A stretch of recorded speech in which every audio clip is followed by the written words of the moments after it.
जो विद्यार्थी मित्रों धोरण 12 चैप्टर नंबर 9 संवर्ग संयोजनों में આપણે છેલ્લે લેક્ચર નંબર 6 માં આપણા પેમ્પલેટના પ્રશ્ન નંબર 26 થી 29 સુધી ભણી ગયા હતા। હવે આજે પ્રશ્ન નંબર 30 થી આગળ શરૂઆત કરીએ તો પ્રશ્ન નંબર 30 નું બંધારણ એટલે કે વિધાન આ રીતનું છે।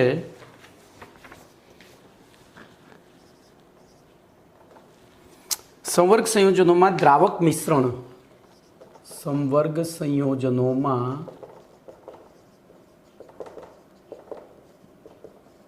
द्रावक मिश्रण એટલે કે જલયોજન સમઘટકતા સમજાવો ઉદાહરણ આપી સમજાવો। તો જો સૌથી પહેલી તેની વ્યાખ્યા આપવી પડશે। બોલો વ્યાખ્યામાં શું લખીશું? तो जल योजन एनी उपरथी खबर पड़ी जाए तो जे संवर्ग संयोजन में संवर्ग आयन धन वीजभारित होय अने तेमां लिगेंड तरीके पाणीना अणु आवेला होय। जो जल लिगेंड अरे संवर्ग आयन केवो होवो जोईए धन वीजभारित अने लिगेंड तरीके पाणीना अणु आवेला होय तेवा संवर्ग संयोजन में द्रावक मिश्रण समघटकता एटले के जलयोजन समघटकता जोवा मळे छे। तो सॉरी मैं पहली व्याख्या लखी एनी जग्याए आपणे परिचय आदत प्रमाणे पहलो परिचय लखाय के सेमा जोवा मळे छे। तो जे संवर्ग संयोजनों में संवर्ग प्रभाव क्षेत्र धन वीजभार धरावतुं होय अने तेमां लिगेंड तरीके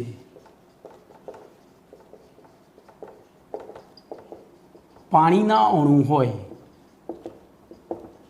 बराबर फरीथी जे संवर्ग क्षेत्र में रहेशे संवर्ग संयोजनों में शुं लख्युं छे? संवर्ग आयन एटले संवर्ग प्रभाव क्षेत्र धन वीजभारित होय अने तेमां लिगेंड तरीके पाणीना अणु आवेला होय तेवा संवर्ग संयोजनों में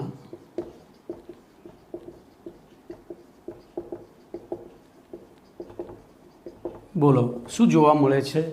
तो संवर्ग द्रावक मिश्रण अथवा तो जलयोजन समघटकता जोवा मळे छे। हवे एनी व्याख्या लखीए। बोलो व्याख्यामां शुं लखीशुं? तो व्याख्यामां लखाय संवर्ग संयोजन में आवेला पाणीना कुल अणुओं पैकी लिगेंड तरीके अने स्फटिक जल तरीके वर्तता पाणीना अणुओनी संख्या जुदी जुदी होय त्यारे अणुसूत्र समान होवा छतां बंधारणीय सूत्रों तो जे संवर्ग संयोजनों में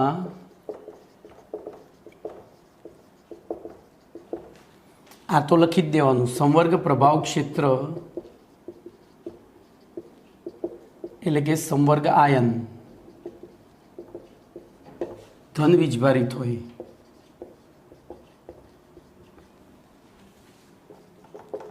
अने तेमां पाणीना अणु लिगेंड तरीके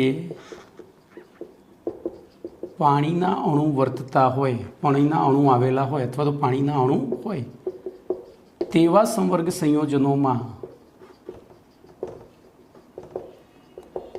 आ पाणीना अणु लिगेंड अने स्फटिक जल बंने तरीके वर्ती आथी बंने तरीके वर्ती शके छे वर्ते छे एनी जग्याए वर्ती शके छे। आथी एक समान आणवीय सूत्र धरावता बे संवर्ग संयोजनों प्राप्त थाय छे। बे के तेथी वधु एम बे के तेथी वधु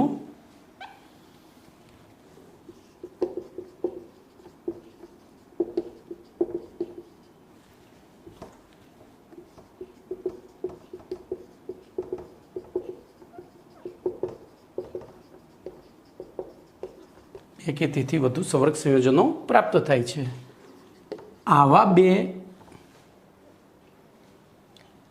જેમના ગુણધર્મો જુદા જુદા હોય છે, આવા બે કે તેથી વધુ સંવર્ગ સંયોજનોને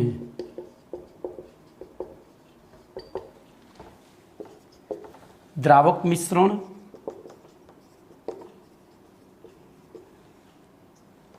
એટલે કે જલયોજન સમઘટકો અને તેમની આ લાક્ષણિકતાને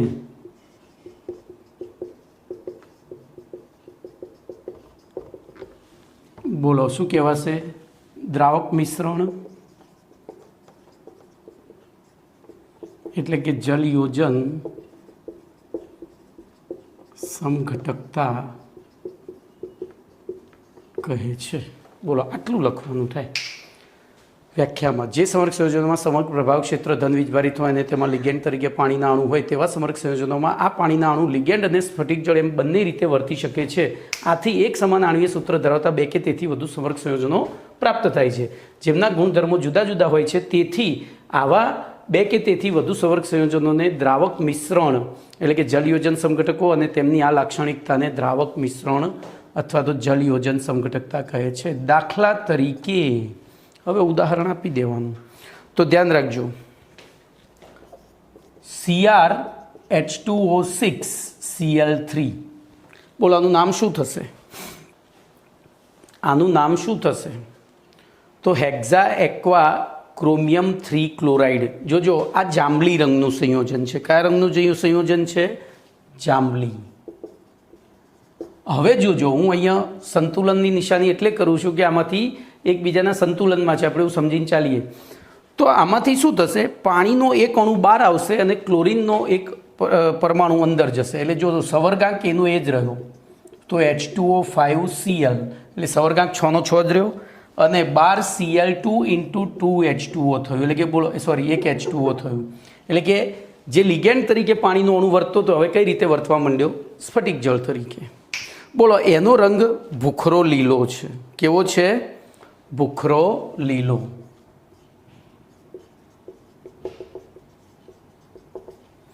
ચલો એના પછી હજુ એક પાણીનું અણુ બહાર કાઢીએ તો બોલો શું થશે? તો CrH2O4Cl2 કૌંસની બહાર Cl અને પછી 2H2O. બોલો એનો રંગ, તો એનો રંગ છે લીલો. એનો રંગ લીલો છે. તો જો આ ત્રણે ત્રણના અણુસૂત્રો સમાન થયા પરંતુ તેમના ગુણધર્મો અહીંયા રંગ ઉપરથી જ ખબર પડી ગઈ તો એ એકબીજાથી જુદા છે. એનો મતલબ કે આ બધાને એકબીજાના શું કહેવાય? જલયોજન અથવા તો દ્રાવક મિશ્રણ સમઘટકો. હવે અહીંયા એક ખાસ નોંધ લખજો, છેલ્લે લાક્ષણિકતા. તો લાક્ષણિકતામાં શું લખશો? તો દ્રાવક યોજન અથવા તો જલ યોજન અથવા તો દ્રાવક મિશ્રણ સમઘટકતા એ આયનીય સમઘટકતાનો એક વિશિષ્ટ પ્રકાર છે. તો દ્રાવક મિશ્રણ એટલે કે જલ યોજન સમઘટકતા એ આયનીકરણ સમઘટકતાનો એક વિશિષ્ટ પ્રકાર છે. વિશિષ્ટ પ્રકાર છે. બોલો આટલું લખવાનું થાય. ઓકે ચલો એના પછી આગળ જઈએ. તો ભાઈ તમે આર્યો જે છે ને લખ્યું હશે તો માર્ક્સ નહીં કપાયો. બોર્ડની અંદર આ મેં જે લખ્યું ને છેલ્લે એનું શું કરવાનું?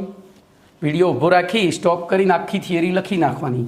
એટલે તમારા શબ્દોમાં તમે લખશો ને તો બહુ મજા આવશે. એમ તમને યાદ ઝડપથી રહેશે.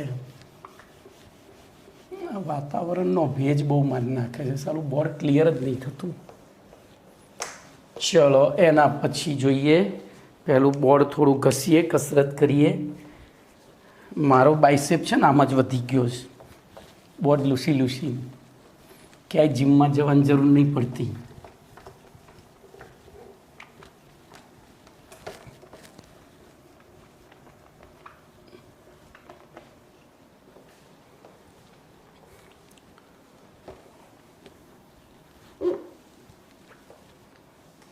ચલો એના પછી એક નાનો એસક્યુ છે, CrH2O6Cl3 અને CrH2O4Cl2 કૌંસની બહાર Cl2H2O કયા પ્રકારના સમઘટકો છે? તો એ જલ યોજિત સમઘટકો અથવા તો દ્રાવક મિશ્રણ. હાલ ભણી ગયા છેલ્લા બે જ.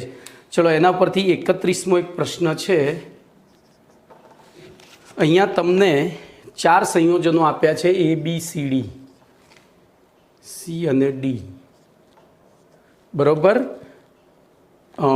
પહેલી કે કૌંસમાં CrH2O twice into C2O4 twice, આ પહેલું સંયોજન. બીજું છે COEN thrice Cl3. ત્રીજું છે CONH3 5 times NO2, એ પણ કૌંસમાં જ આવશે, બહુપરમાણીય છે એટલે, અને NO3 twice. અને ચોથું છે PT NH3 H2O. અહીંયા ભૂલ છે ભાઈ, NH3 છાપવાની ભૂલ છે. અહીંયા PT NH3 H2O twice Cl2 કરો. બરાબર. આપણે ભૂલ પછી જોઈએ છીએ, છેલ્લે કંઈક જવાબમાં સુધારી છે કે અહીંયા છે એક જ જગ્યાએ છે. તો બોલો અહીંયા પૂછ્યું છે કે આ સંયોજનો કયા પ્રકારની સમઘટકતા દર્શાવશે? બોલો ચલો પહેલામાં વિચારો તો આ 4 સંયોજનો કયા પ્રકારની સમઘટકતા દર્શાવશે? તો જો પહેલો પ્રકાર જોઈને જ ખબર પડે કે સંકીર્ણ સંયોજન MA2B2 અથવા તો બીજી આપણી નવા સિલેબસ પ્રમાણે રાખીએ તો L2X2 પ્રકારનો છે. કયા પ્રકારનો? L2X2 પ્રકારનો. અને L2X2 પ્રકારનો હોય તો એ સૌથી પહેલી કઈ સમઘટકતા દર્શાવે? ભૌમિતિક. ભૌમિતિકમાં અહીંયા કયા સમઘટકો મળશે? તો સીસ અને ટ્રાન્સ. બરોબર, સીસ અને ટ્રાન્સ. ઓકે, તો એ કયા પ્રકારનું થયું? આ એમાં પાછો આપણે ભણી ગયા છીએ, સીસમાં પાછા 2 સમઘટકો મળશે, ડી અને એલ. તો ટૂંકમાં આ સંયોજનના કુલ, હવે જોજો કેમ ડી અને એલ મળશે? કારણ કે C2O4 એ બહુદંતી લિગેન્ડ છે, એટલે કે પેલું કિલેટ સંકીર્ણ બનશે, અને કિલેટ સંકીર્ણ હોય તો પ્રકાશીય સમઘટકતા દર્શાવે. બોલો ક્લિયર? ચલો બીજું વિચારો. તો બીજામાં MA3B3 અથવા તો ML3X3 પ્રકાર છે, અને ML3X3 હોય તો શું થાય? બોલો. તો એમાં પણ બોલો કઈ સમઘટકતા જોવા મળે? પહેલાં હું આકૃતિ પછી દોરવાની છે, પહેલાં એ તો સમજી લઈએ.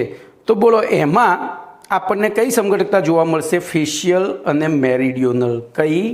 ફેશિયલ અને મેરિડિયોનલ તો જોવા મળે. હા, MA3B3 છે એટલે ભાઈ એ કદાચ મારી ભૂલ છે લખવાની. હા, મારી ભૂલ છે. આ Cl3 બાર છે. મેં કીધું સારું આટલું બધું તો ના થાય. મને ભાઈ મારી ભૂલ કઈ રીતે ખબર પડી? તો આ નથી હો. મને મારી ભૂલ કઈ રીતે ખબર પડી? તો આનો સવર્ગાંક 3 દુ 6, 6 ને 3 9. હવે 6 થી વધારે સવર્ગાંક તો હોય નહીં. એટલે બોલો આ તો કયા પ્રકારનું થયું? તો આ થયું કિલેટ સંકીર્ણ. અને કિલેટ સંકીર્ણ હોય તો સીધું ડી અને એલ 2 સમઘટકો દર્શાવે. કેવી રીતના કિલેટ થયું? તો કેન્દ્રીય ધાતુઓની સાથે ચક્રીય એટલે કે બહુદંતી લિગેન્ડ જોડાયેલું છે, અને 4 કે તેથી વધુ 5 કે તેથી વધુ સભ્યોવાળું ચક્ર બને છે એટલે કિલેટ. અને કિલેટ હોય તો ડી અને એલ સમઘટકો એટલે કે પ્રકાશ સમઘટકતા મળે. ચલો ત્રીજું વિચારો. ત્રીજામાં શું થશે? તો CONH3 5 NO2 NO3. તો NO2 અને NO3 એકબીજાની અદલા બદલી કરીએ તો શું થાય? આ બે એકબીજાનું સ્થાન બદલી શકે. તો બોલો આયનીકરણ સમઘટકો થશે, આયનીકરણ સમઘટકો મળશે. બરોબર. ચલો એના પછી આમાં જુઓ. તો આમાં પણ આયનીકરણ એ કહેવાય ને જલયોજન એ કહેવાય, કારણ કે પાણીનો અણુ બહાર જશે. બરોબર. આયનીકરણ પણ કહેવાય અને પાણીનો અણુ બહાર જાય છે. એટલે બોલો એમાં કઈ સમઘટકતા જોવા મળશે? ડીમાં. તો જલયોજન સમઘટકતા પણ જોવા મળશે. ખબર પડી કે નહીં? એમાં H2O બહાર જાય ને Cl2 અંદર આવે તો આમાં બે સમઘટકતાઓ મળશે. પહેલી જો મને જે દેખાય છે એ લખું, જલયોજન એટલે કે દ્રાવક મિશ્રણ. ચલો બીજી કોઈ દેખાય છે? તો મને દેખાય છે આ Ml4X2 છે, અને L4X2 હોય તો પાછી ભૌમિતિક સમઘટકતા મળે, અને એના બે સમઘટકો સીસ અને ટ્રાન્સ. તો આ એટલા માટે આપણે શીખ્યા. હવે જો આકૃતિ દોરવી અઘરી નથી, તમારે વિચારવાનું અઘરું છે. તો હવે બોલો આના Ma2B2 ભૌમિતિકમાં શું કરવાનું? તો H2O અને C2O4. તો પહેલાં સીસ ટ્રાન્સ દોરવો હોય તો કેન્દ્રમાં Cr, પછી અહીંયા OX લખી નાખવાનું. OX એટલે C2O4, અને અહીંયા H2O બતાવી દીધું, અને અહીંયા ખૂણો પાડીને -1 લખી દીધો, કારણ કે K આપણે દર્શાવતા નથી. તો એની સામે બોલો આ કયો થયો? ટ્રાન્સ. આ થયો ટ્રાન્સ. તો હવે સીસ દર્શાવવાનું. સીસમાં શું કરવાનું મેં શીખવાડ્યું હતું. અહીંયા અને અહીંયા જો આપણે દોરી જ કાઢીએ, બરોબર. તો બે H2O અહીંયા લઈ લો. બોલો આ OX, અને એવી રીતે આ પણ OX, અહીંયા Cr. બોલો અહીંયા ખૂણા ઉપર -1. ચલો એનું પ્રતિબિંબ મૂકી દો. તો પહેલાંની 3 આકૃતિઓ દોરાઈ ગઈ. અહીંયા ભાઈ પછી છે ને આ તૂટક લાઈન દોરવાની, હો, એ જરૂરી છે. નહીં દોરો તો ચાલશે, જો કે નવા સિલેબસમાં એને બહુ મહત્ત્વ નથી આપ્યું, પણ દોરશો તો સારું. ખબર પડી કે નહીં? તો એ સીસ અને ટ્રાન્સ સમઘટકોને એમાં પાછા સીસના બે પ્રકાર થશે. જો અહીંથી પછી ઊંધું દોરી દેવાનું. કમ્પ્લીટ. ચલો એવી રીતે બીજાની વાત કરીએ, કિલેટ. તો એમાં કશું જ કરવાનું નથી. સીઓની સાથે 3 EN જ દોરી જોઈએ, પંખો જ દોરી કાઢવાનું. સીઓની સાથે 3 EN દોરી કાઢો પંખા સ્વરૂપે.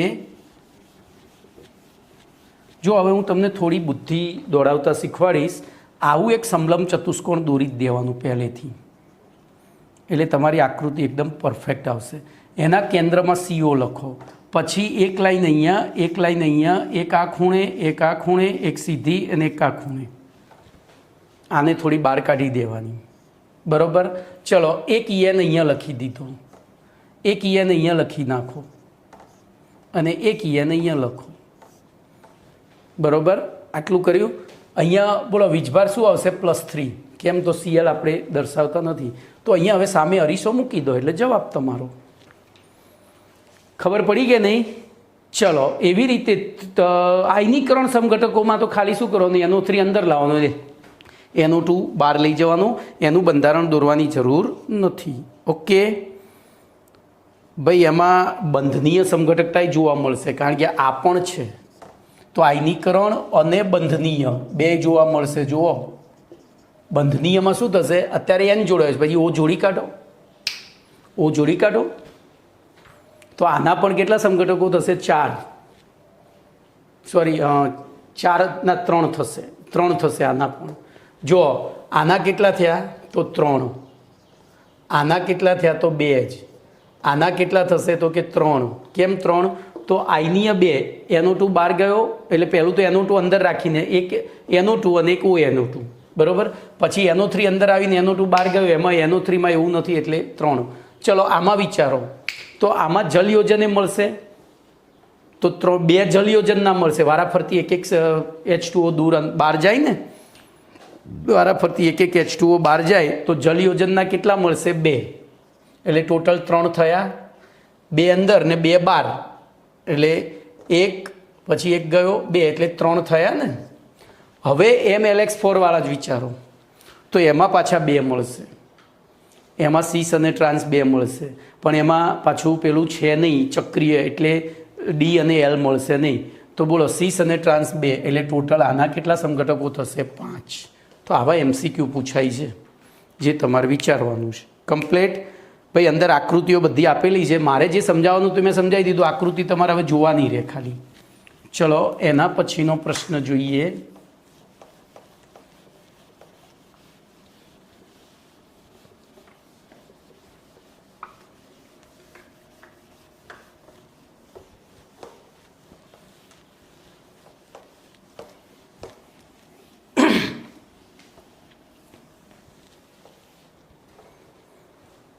તો એના પછીના પ્રશ્નમાં પ્રશ્ન નંબર 32માં પ્રશ્નમાં છે CONH3 5 Cl કૌંસમાં SO4 અને CONH3 5 SO4 કૌંસની 12 Cl એ બંનેના એકબીજાના આયનીકરણ સમઘટકો છે. પુરાવા આપો. આ બંને એકબીજાના આયનીકરણ સમઘટકો છે. પુરાવા આપો. બોલો, પહેલું તો તમારે આયનીકરણ સમઘટકોની વ્યાખ્યા લખવી પડે. જો એકદમ પરફેક્ટ જવાબ લખવો હોય ને તો ભાઈ અમુક વસ્તુ મારી મજબૂરી છે કે મારે થોડું ચોપડી પ્રમાણે જવું પડે. તો સૌથી પહેલાં એની વ્યાખ્યા આપી દઈએ. બોલો, વ્યાખ્યામાં લખીશું જે બે સંવર્ગ સંયોજનોના આણ્વીય સૂત્ર સમાન હોય પરંતુ તેમના જલીય દ્રાવણમાં ઉદ્ભવતા આયનો જુદા જુદા હોય તેમને એકબીજાના આયનીકરણ સમઘટકો કહે છે. હવે પુરાવામાં આપીએ તો CONH3 5ની ClSO4ની AgNO3 સાથે પ્રક્રિયા કરતા, હવે આ યાદ રાખવું પડે આ બધું કે AgNO3 કયા આયન સાથે પ્રક્રિયા કરે છે. AgNO3 કયા આયન સાથે પ્રક્રિયા કરે તો AgNO3 Cl એટલે કે હેલોજન સાથે પ્રક્રિયા કરે અને બેરિયમ ક્લોરાઇડ એ સલ્ફેટ એટલે SO4 સાથે પ્રક્રિયા કરે. યાદ આવે છે? આપણે પાઠની શરૂઆતમાં જ ભણ્યા હતા. એટલે આ ઉલટું સીધું લખાય. આપણે પહેલું Cl માટે લખીએ, પછી SO4, પહેલું SO4 માટે. તો AgNO3 સાથે પ્રક્રિયા કરતા AgClના સફેદ અવક્ષેપ મળતા નથી. AgClના સફેદ અવક્ષેપ પ્રાપ્ત થતા નથી. હવે પ્રક્રિયા લખવી પડે, આટલામાં ના ચાલે. તો CONH3 5 Cl SO4 plus AgNO3, અહીંયા લખવાનું AgClના અવક્ષેપ પ્રાપ્ત થતા નથી. ચલો બીજી પ્રક્રિયા. CONH3 5 Cl SO4ની BaCl2 સાથે પ્રક્રિયા કરતા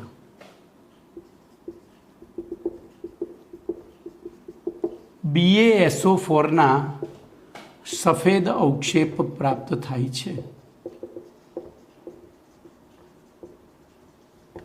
બરોબર? તો ત્યાંય પ્રક્રિયા લખવી પડે. જો હું આટલી જ લખીશ, પછી નીચેની તમારે જોઈ જાતે લખવાની છે.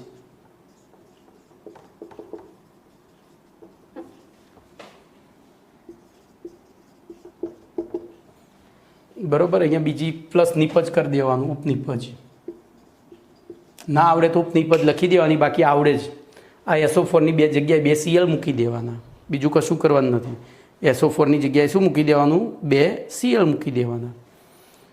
ચલો, તો જે દર્શાવે છે કે આની અંદર SO4 પ્રતિ આયન તરીકે છે, જે દર્શાવે છે કે CONH3 5 Cl SO4માં SO4-2 આયન પ્રતિ આયન છે. બસ, બરોબર? હવે ફરીથી આના માટે ચાલુ કરવાનું. બોલો, આના માટે આના જ વસ્તુ લખવાની, SO4 અંદર ને Cl બહાર. તો બોલો, AgNO3 સાથે સફેદ અવક્ષેપ આપે છે. કેમ? તો Cl પ્રતિ આયન તરીકે છે, બહાર લખી દીધું. એના SO4 સાથે સફેદ અવક્ષેપ આપતું નથી, જે દર્શાવે છે કે આની અંદર Cl માઇનસ પ્રતિ આયન છે. બસ, પતી ગયો. આમ ઉપરોક્ત બે પ્રક્રિયાઓ, બે અવલોકનો પુરવાર કરે છે કે બંનેના અણુસૂત્ર સમાન છે, તેમ છતાં તેમના પ્રતિ આયન અને સંવર્ગ પ્રભાવ ક્ષેત્ર જુદા જુદા છે. એનો મતલબ કે તે એકબીજાના સમઘટકો છે, આયનીકરણ સમઘટકો છે. બોલો, પતી ગયો. મસ્ત ચેપ્ટર છે. આના જેવું સહેલું ચેપ્ટર આખા કેમિસ્ટ્રીમાં કોઈ નથી. એકદમ બુદ્ધિથી અને એકદમ સહેલાઈથી જવાબ આપવાના છે.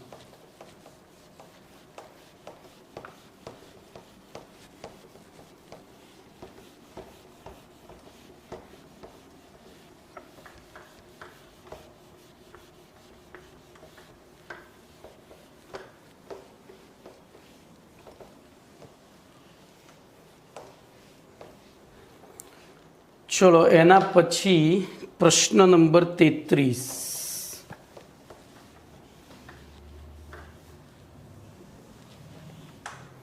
તો 33મો પ્રશ્ન છે સંવર્ગ સંયોજનોના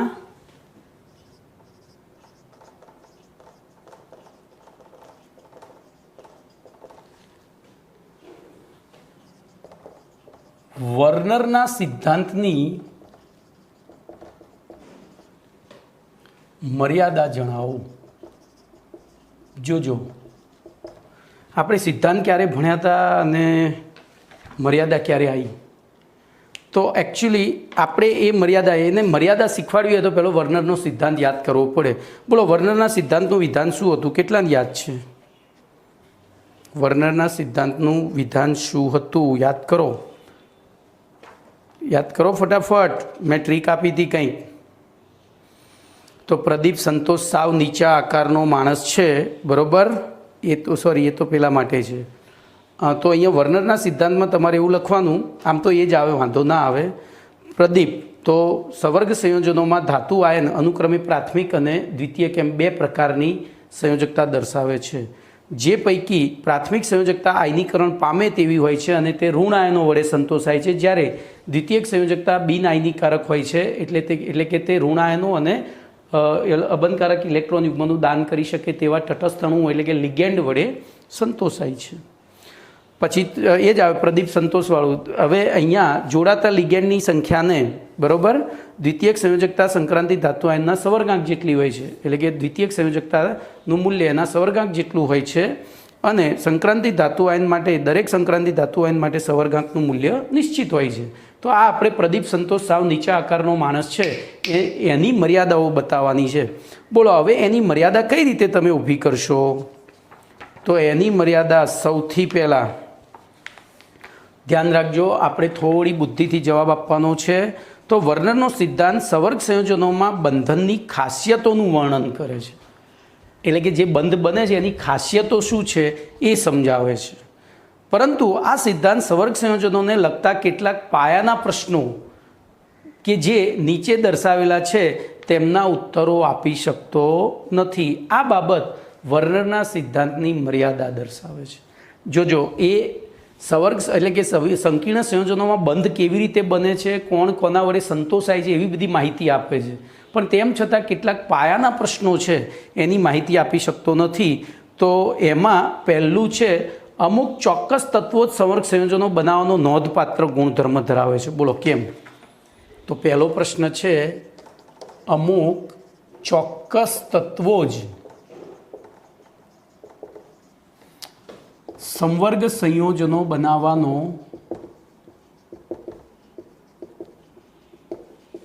નોંધપાત્ર ગુણ ધરાવે છે. દાખલા તરીકે સ્કેટિવેક્રોમિયા કોનિકોન્જ, તો એ ડી વિભાગના તત્વો છે, એક જ શ્રેણીના તત્વો છે, તેમ છતાં ઝીંકની સંકીર્ણ સંયોજન બનાવવાની ક્ષમતા ઓછી છે. તો કેમ છે એ ના સમજાવી શક્યા. પછી સંવર્ગ સંયોજનમાં બંધન દિશાકીય ગુણધર્મ શા માટે દર્શાવે છે? જોજો, બીજું સંવર્ગ સંયોજનોમાં બંધન દિશાકીય એટલે કે સદિશ ગુણ શા માટે ધરાવે છે?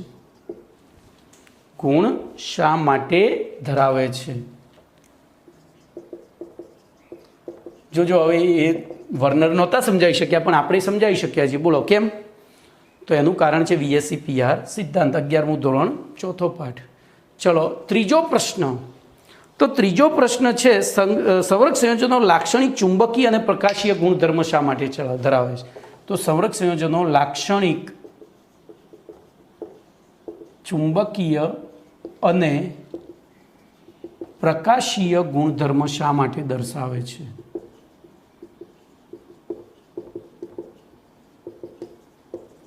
આ ત્રણ પ્રશ્નોના જવાબ વર્નર નહોતા આપી શક્યા, એટલે કે એનો મતલબ આ વર્નરની મર્યાદા થઈ.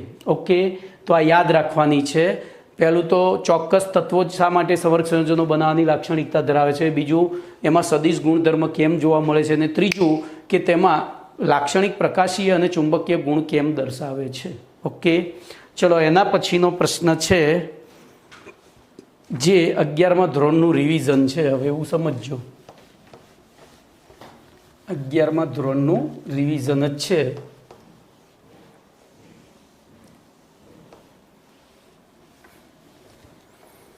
तो प्रश्न नंबर 34, संवर्ग संयोजनों में संयोजकता बंधन सिद्धांत टूंक में समझाओ। तो संवर्ग संयोजनों में संयोजकता बंधन सिद्धांत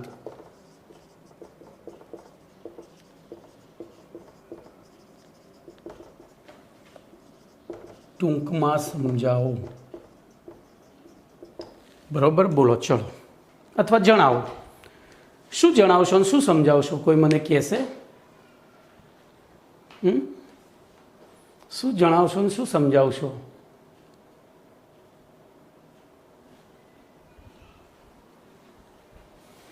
तो ध्यान ये रखजो, संवर्ग संयोजनों में बंधन सिद्धांत अनुसार जो हवे આપણે 11મા ધોરણનું રિપીટેશન કરવાનું છે। તો સંયોજકતા બંધનવાદ આપણે ભણી ગયા હતા। સંયોજકતા બંધનવાદ અનુસાર પરમાણુની કેન્દ્રીય પરમાણુની સંયોજકતા કક્ષામાં આવેલી સમશક્તિ કક્ષકો એકબીજા સાથે સંમિશ્રણ પામી સમાન શક્તિ અને સમાન આકાર ધરાવતી નવી સંકર કક્ષકો બનાવે છે અને આ સંકર કક્ષકોના સમૂહમાં આવેલી કક્ષકોની સંખ્યાને અનુરૂપ તે અવકાશમાં એવી ગોઠવણી ધારણ કરે છે કે તેમની વચ્ચેનું અપાકર્ષણ બળ શક્ય એટલું ઓછું થાય।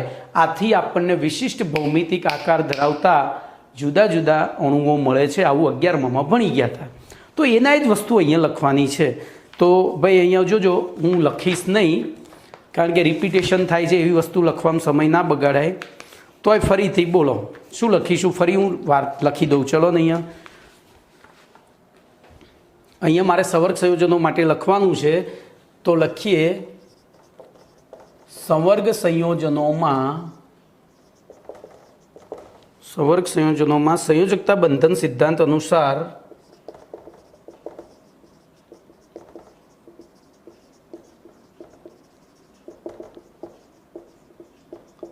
संयोजकता बंधन सिद्धांत अनुसार लिगेंडनी असर हेठळ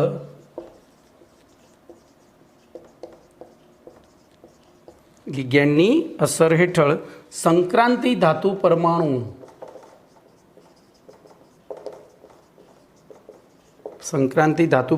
अथवा धातु आयन तेनी बाह्यतम कक्षा में आवेली, तेनी बाह्यतम ज लखो, बाह्यतम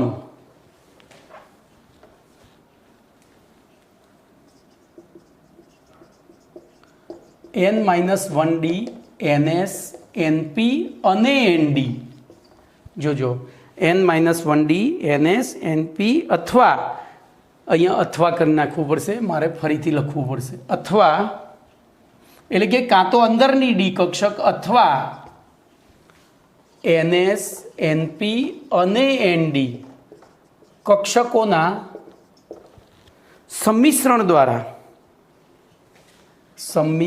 દ્વારા સમાન શક્તિ અને સમાન આકાર ધરાવતી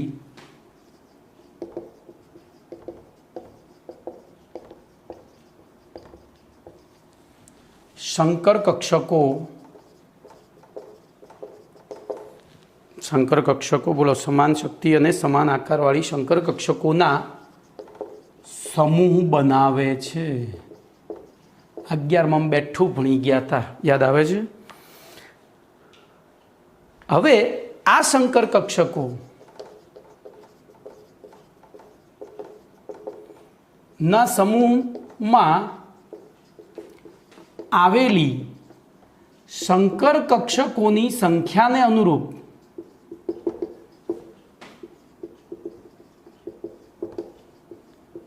એક મિનિટ, મારે થોડું વાક્ય સુધારવું છે। આવેલી કક્ષકો સંખ્યાને અનુરૂપ અવકાશમાં એવી ગોઠવણી પ્રાપ્ત કરે છે કે જેથી તેમની વચ્ચેનું અપાકર્ષણ બળ શક્ય એટલા અંશે નાબૂદ થાય। બરોબર? આથી વિવિધ ભૌમિતિક આકાર ધરાવતા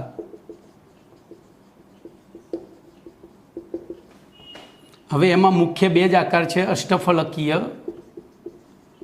અને ચતુષ્ફલકીય.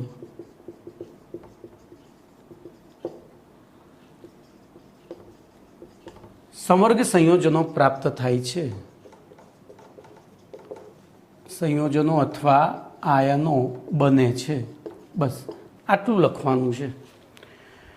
હવે ધ્યાન રાખજો, સંકૃત કક્ષકો લિગેન્ડના ઇલેક્ટ્રોન યુગ્મ દાતા પરમાણુની કક્ષકો સાથે, હવે જે આ જે સંકર કક્ષકો છે એમાંથી આગળ બંધન કેવી રીતે બને છે, તો આ સંકર કક્ષકો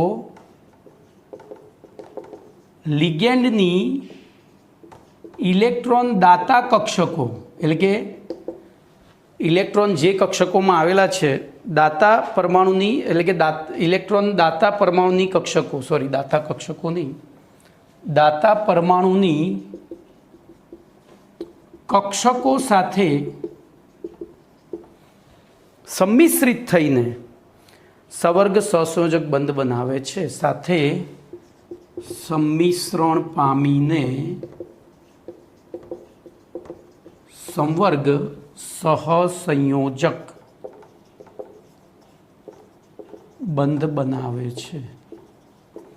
કમ્પ્લીટ. આથી ચોક્કસ પરામિતિવાળા સંકીર્ણ, પરામિતિ એટલે પેરામીટર્સ, તો ચોક્કસ પેરામીટર્સવાળા સંકીર્ણો આપે છે જે કેટલાક ઉદાહરણો દ્વારા સ્પષ્ટ થાય છે. તો હવે 11માં આપણે ભણ્યા હતા, ધ્યાન રાખજો, આપણે અહીંયા કોષ્ટક જ બનાવવાનું છે. હું અહીંયા બનાવીશ. તો પહેલો સવર્ગાંક, પછી સંકરણ અને પછી આકાર. આ ત્રણ વસ્તુ લખવાની છે, બરાબર. આકાર એટલે અવકાશમાં સંકૃત કક્ષકોનું વિતરણ. બોલો સંકરણનો પ્રકાર, તો સવર્ગાંક 4 હોય, 11મું ધોરણ યાદ કરજો, તો બે સંકરણ ઉદ્ભવે, DsP2 અથવા sp3 અને D3s. sp3 આ 4માં યાદ આવે છે, પેલો VSCPR સિદ્ધાંતવાળું કોષ્ટક. અને DsP2 હોય ત્યારે આકાર થાય સમતલીય ચોરસ, ત્યારે આકાર થાય સમતલીય ચોરસ. અને sp3 અથવા તો D3s હોય ત્યારે સમચતુષ્ફલકીય. ચલો પછી 5 સવર્ગાંક હોય, તો 5 સવર્ગાંક હોય ત્યારે કયું સંકરણ ઉદ્ભવે, તો 5 હોય ત્યારે sp3d અથવા DsP3, બે સંકરણ ઉદ્ભવી શકે. 5 હોય ત્યારે sp3d અથવા DsP3.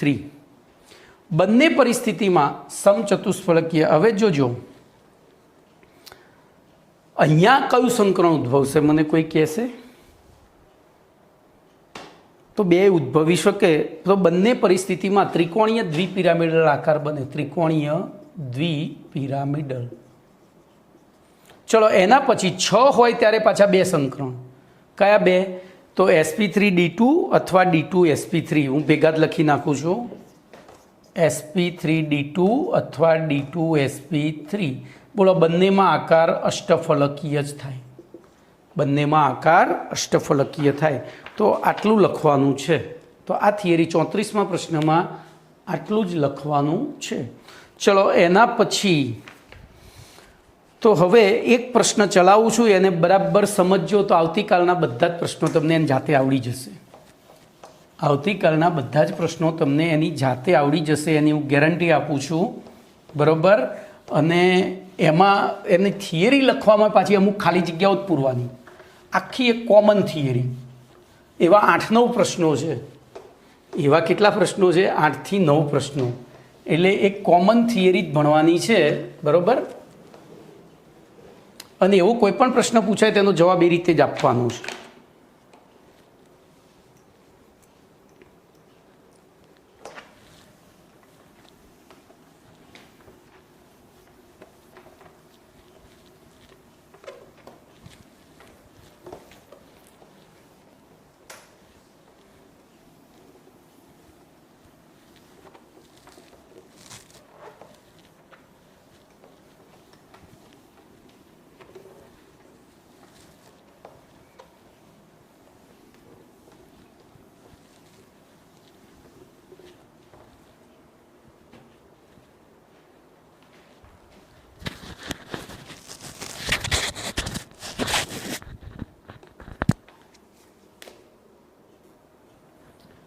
તો જોજો પ્રશ્ન નંબર 35 એનું બંધારણ આ રીતનું છે. સંયોજકતા બંધન સિદ્ધાંત અનુસાર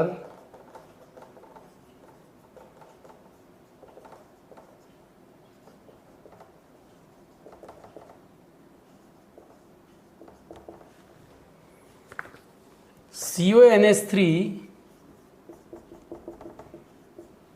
6 3+ સવર્ગ સ્પીસીઝમાં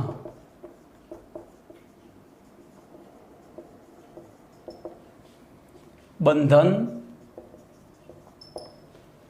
ભૌમિતિક આકાર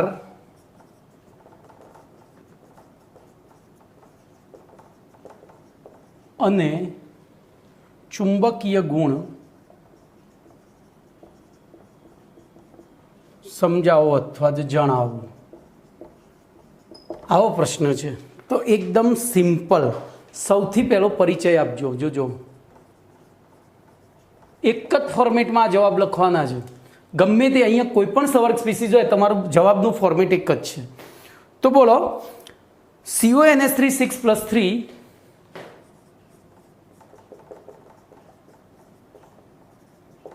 સંવર્ગ સ્પીસીઝમાં બોલો કેન્દ્રીય ધાતુ આયન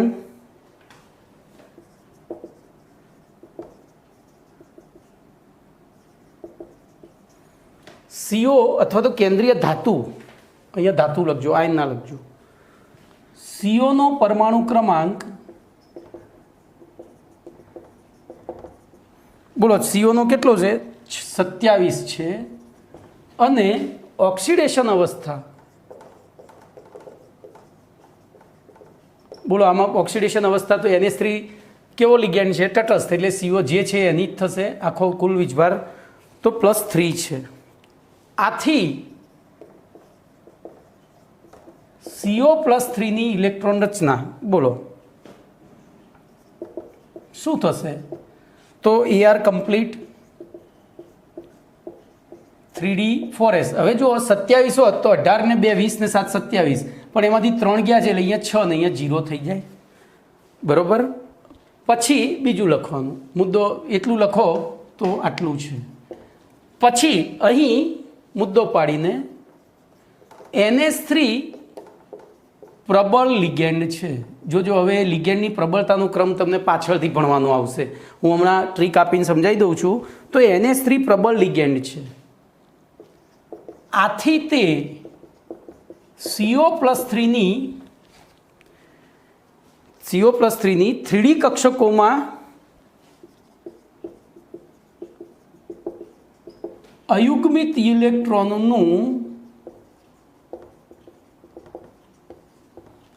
ઇલેક્ટ્રોનનું યુગ્મીકરણ કરે છે. ઓકે.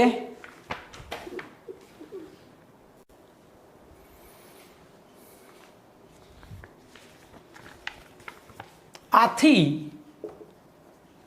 CO+3 આયનની 2 3D,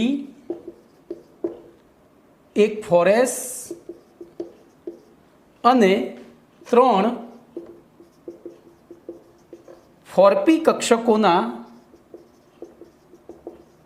સંમિશ્રણ દ્વારા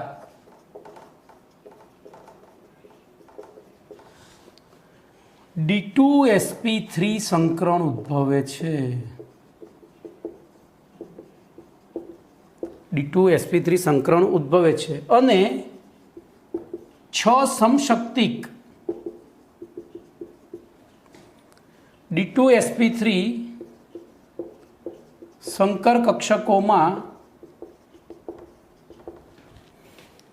6 NH3 લિગેન્ડ માંથી આવતા 6 ઇલેક્ટ્રોન યુગ્મો ભરાય છે.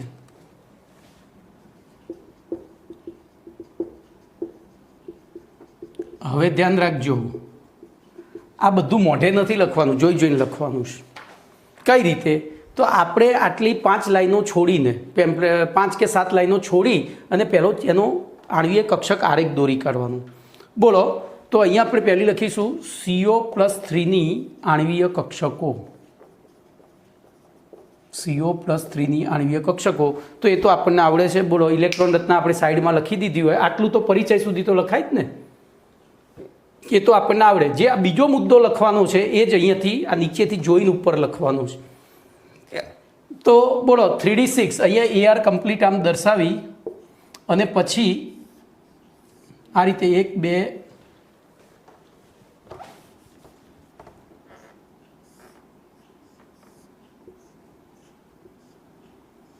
આ 3D, પછી 4S અને પછી 3 4P બતાવી જ દેવાની છે.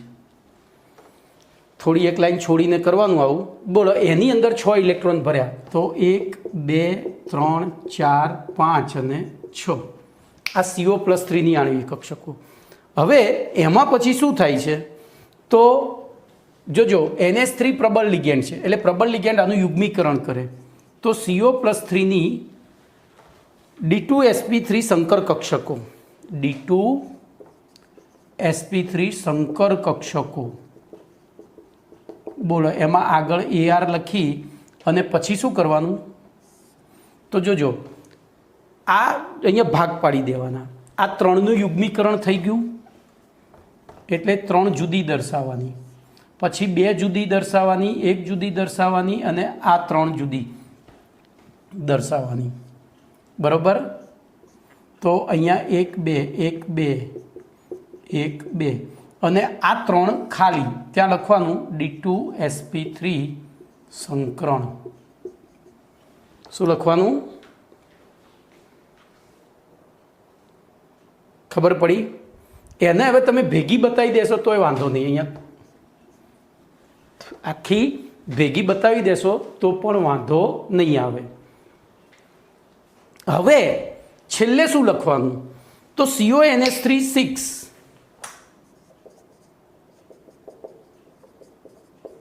3+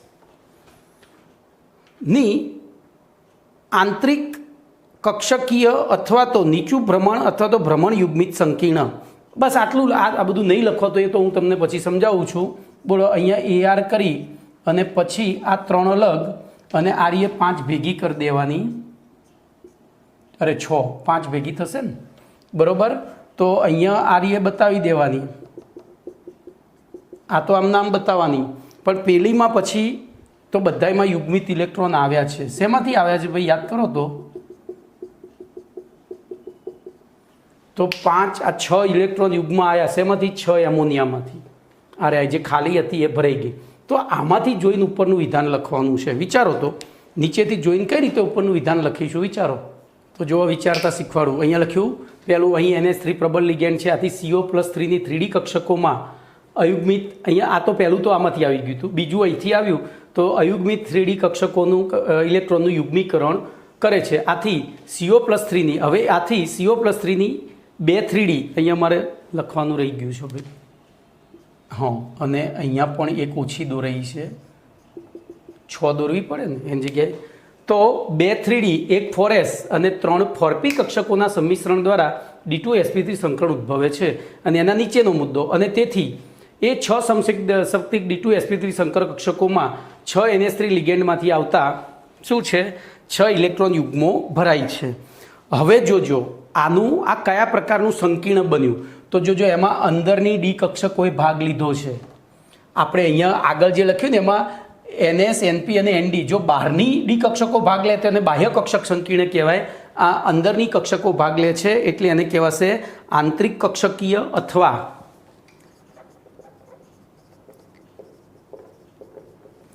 જોજો આ બહુ મહત્વનું છે, MCQ આમાંથી પૂછાય છે. અથવા હવે જોજો અંદરની કક્ષકો ભાગ ક્યારે લે, તો આ ઇલેક્ટ્રોનનું યુગ્મીકરણ થાય ત્યારે. ઇલેક્ટ્રોનનું યુગ્મીકરણ થાય ત્યારે અયુગ્મિત ઇલેક્ટ્રોનની સંખ્યા ઘટે, અયુગ્મિત ઇલેક્ટ્રોનની સંખ્યા ઘટે તો નીચું ભ્રમણ અથવા તો ભ્રમણ યુગ્મિત સંકીર્ણ કહેવાય.